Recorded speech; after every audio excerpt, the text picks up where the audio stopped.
काल झालेल्या बिहार विधानसभा निवडणुकांत एनडीएला स्पष्ट बहुमत मिळालं आहे। निकाल समोर आल्यानंतर मुख्यमंत्री नितीश कुमारांनी मोदीसह सर्व सहकारी पक्षाचे आभार मानले।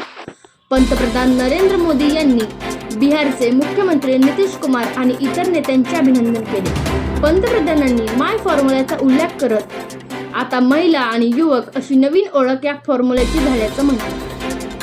अमित शहानी हे निकाल म्हणजे भारताच्या सुरक्षेशी खेळणाऱ्या घुसखोर आणि त्यांच्या समर्थकांविरुद्ध मोदी सरकारच्या धोरणावर दाखवलेल्या विश्वासाचं प्रतीक आहे। राहुल गांधींनी निकाल आश्चर्यकारक असल्याचं म्हटलं। तसेच संविधानाच्या रक्षणासाठी लढा कायम सुरू राहील असेही त्यांनी मत व्यक्त केले। त्यांनी नेमकं म्हटलं काय हे थोडक्यात जाणून घेऊ। राहुल गांधी यांनी या निकालावर प्रतिक्रिया देत असताना निकाल हा आश्चर्यकारक असल्याचं सांगितलं। महागठबंधनवर विश्वास दाखवलेल्या बिहारच्या कोट्यावधी मतदारांचे मी आभार मानतो। बिहारमधील निकाल खरंच आश्चर्यकारक आहे असं राहुल गांधींनी सांगितलं। सुरुवातीपासून निष्पक्ष नसलेल्या एका निवडणुकीत आम्हाला विजय मिळवता आला नाही। हा लढा संविधान आणि लोकशाहीच्या रक्षणाचा आहे।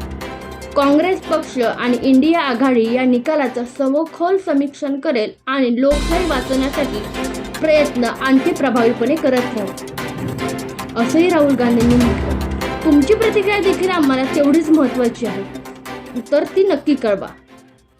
तुम्ही पाहत आहात विश्ववार्ता मराठी।